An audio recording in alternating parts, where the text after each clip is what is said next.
Hello everyone, my name is Wynand Fourie. I'm a musician from Cape Town, South Africa, and I'm back with another React. And today I'm going to be looking at a special song.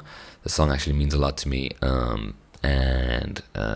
it's not a blind reaction because I've listened to this song so many times, but it is a request from my Buy Me a Coffee account, and I'm happy to do it. I'm happy to go through it.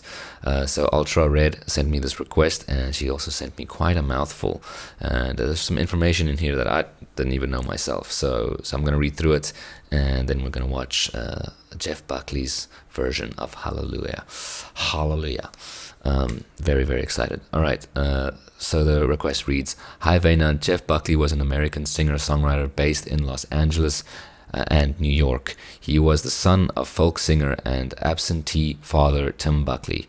After a decade as a session and touring musician, he made his public singing debut at a tribute concert for his father.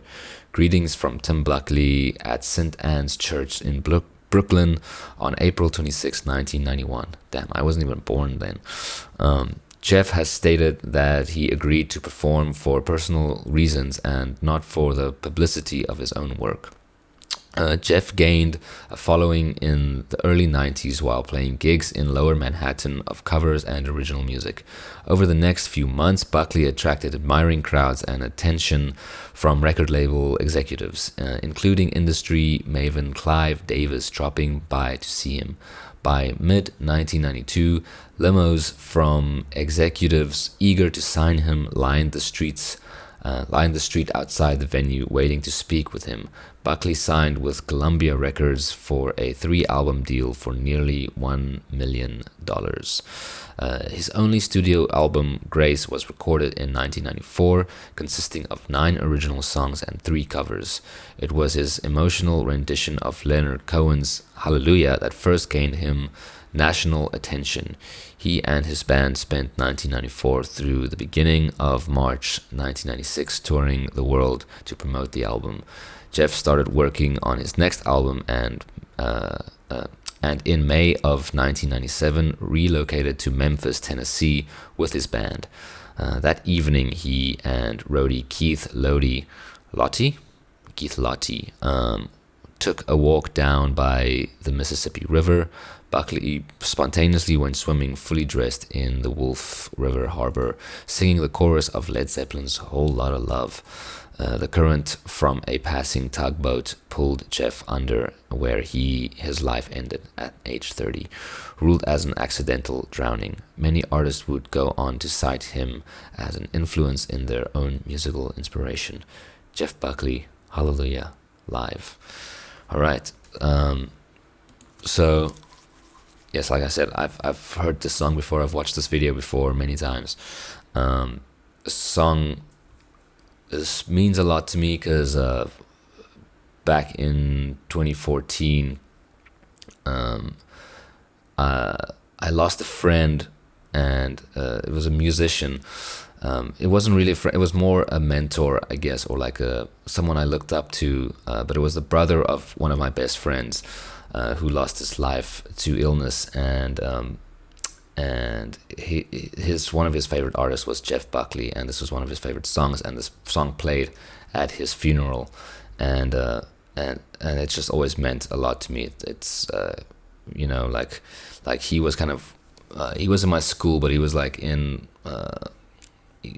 like when I was in the 8th grade, he was in the 12th grade, like he was way older than me, but he was also a musician, played guitar, and when I started playing guitar, he was kind of one of the people that I looked up to as like someone I want to be like. And like I remember my first distortion pedal I even bought from him, so I don't know, like he was a major figure in my life, and a major inspiration into me making music. And this song is always tied in with him because it was like played at his funeral, and it's just always like really emotional listening to it. So I might tear up a bit, but it's all good. It's a safe space here, We're here to feel things, all right? And it's okay to feel things. All right, so let's check this out together. Boom.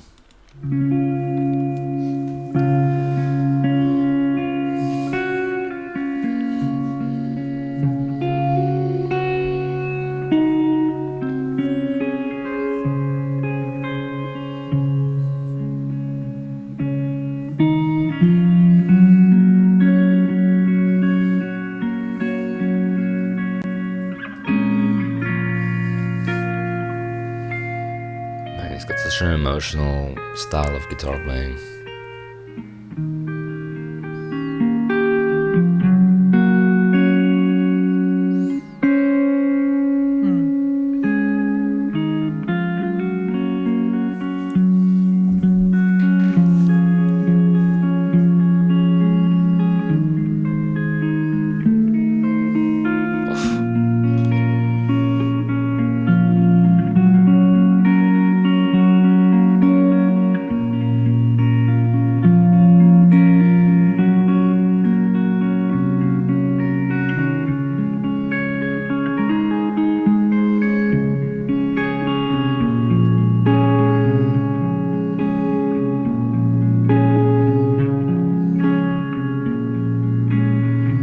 There was a secret chord that David played and it pleased the Lord. But you don't really care for music, do you? Well, it goes like this: the fourth, the fifth, the minor fall and the major lift, the baffled king composing hallelujah, hallelujah, hallelujah, hallelujah, hallelujah.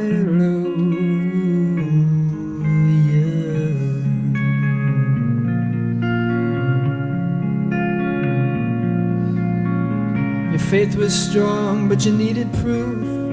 You saw her bathing on the roof, her beauty in the moonlight overthrew you. She tied you to a kitchen chair, she broke your throat and she cut your hair, and from your lips she drew the hallelujah, hallelujah. Sure, man.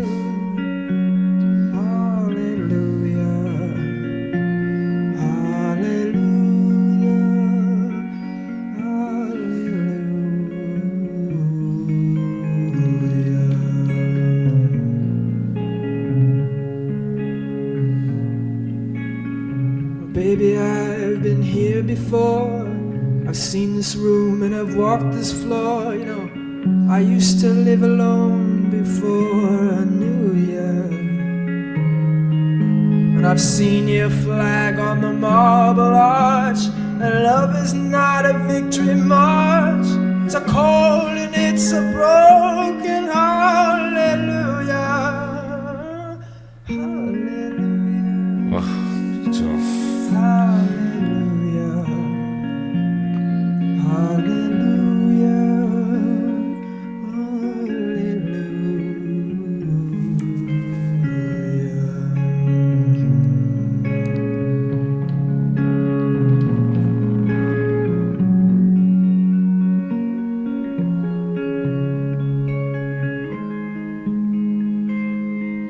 Well, there was a time when you let me know what's really going on below, but now you never show that to me, do you?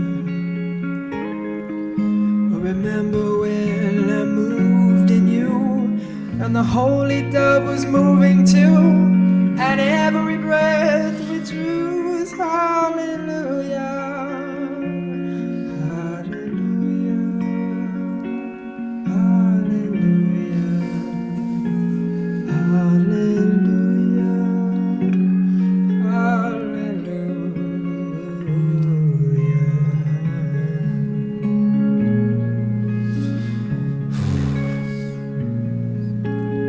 Or maybe there's a God above, but all I've ever learned from love was how to shoot somebody who outdrew you. Sure, man. It's not a cry that you hear at night, it's not somebody who's seen the light. It's a cold and it's a broken hallelujah.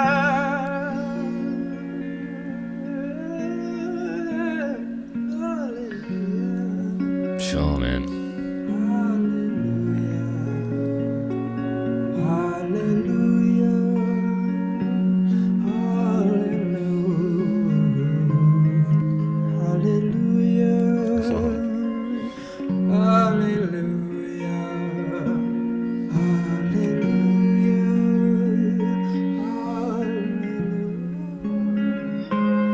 Hallelujah. Mm. Hallelujah. Hallelujah.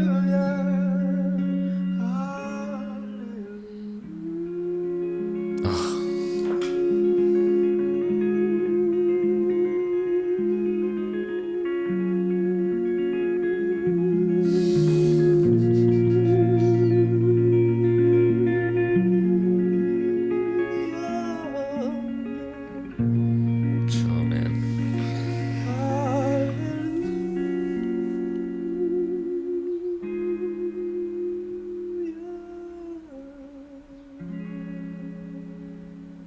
Yo.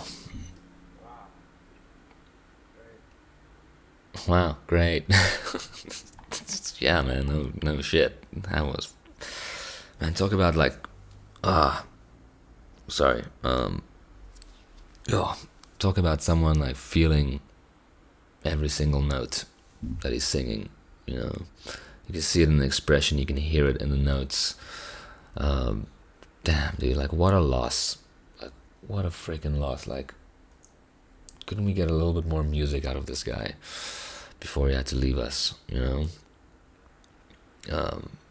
It's so powerful, man. Such a powerful musical force. And like Ultra said, like such an inspiration to many prolific and successful artists today, you know. One of my top 5 favorite artists is an artist called Jordan Rakai. He's an artist from New Zealand, and he does a few like Jeff Buckley covers, and his voice really like resembles something similar, you know. He's got that vibrato as well, and yeah, man, it's just amazing to see like how someone's spirit lives on, you know, through their music and through the stories people tell about them, and through the you know, the legacy that they left in this world, and you know, through the people that they moved.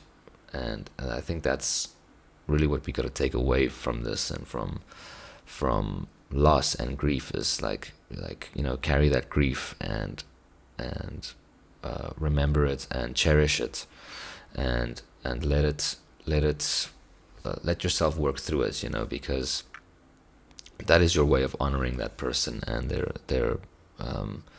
legacy that they left with you and with everyone, you know, that they moved.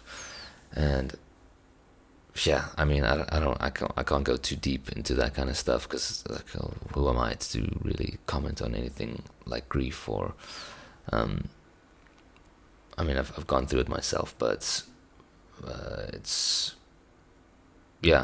a personal journey, you know, for everyone. Like everyone deals with it in different ways, and everyone needs to honor it in their own way. And you know, you can only be there for the people who are going through grief. Like just be present, I guess. Yeah, wow, guys, that was emotional. That was intense. Not much more I can say about that. It's just like, it's so good. Like talk about like someone making, just really owning a cover, you know, like sometimes you get someone who covers a song and it's just theirs, you know. It doesn't belong to you anymore. You know, I think it was similar to like Johnny Cash covering Hurt, you know. He just owned that song after that, and it's like sometimes it's weird. It's like sometimes I always feel like when I'm really tapping into songwriting and when I'm really like locked in, I'm channeling something from another place, and it's just kind of working through my filter into whatever shape I like to create it in. And I feel like sometimes, you know, someone catches onto something and filters it through them, but then that it didn't actually belong to them. Like it wasn't meant for them, you know. Like they filtered it and they created it, but then not that Leonard Cohen's Hallelujah isn't amazing in its own right. That's not what I'm trying to say. I think I'm referring more to like the song Hurt. Like sometimes it needs to go through another filter, right? Like it needs to go to the place where it was meant to land or something, and then that filter gives it like a whole new life and a whole new meaning and a whole new like body, and yeah, I think that's a very interesting thing. I mean, I'm also kind of just talking ethereally here, so take it with a grain of salt. But yeah, I do think about that often. Like where does music come from, and does it really belong to the artist that creates it, or is it like are the artists just kind of filters for this other force, this musical force that's drifting around us? Yeah, interesting thoughts. Thank you guys. Thank you, Ultra, for this experience. Yeah, like I don't know why I'm not subscribed to Jeff Buckley music, but yeah, go subscribe to Jeff Buckley music. I'm sure his spirit would appreciate it. Yeah, thank you guys. If you like what I do, please consider subscribing to my channel. If you want to hear some of my music that I'm making with a band that I started last year, it's very much 90s and 2000s inspired music, rock music. So go and check that out. You might like it, you might not, who knows. Yeah, and if you like what I do, please subscribe to this channel as well.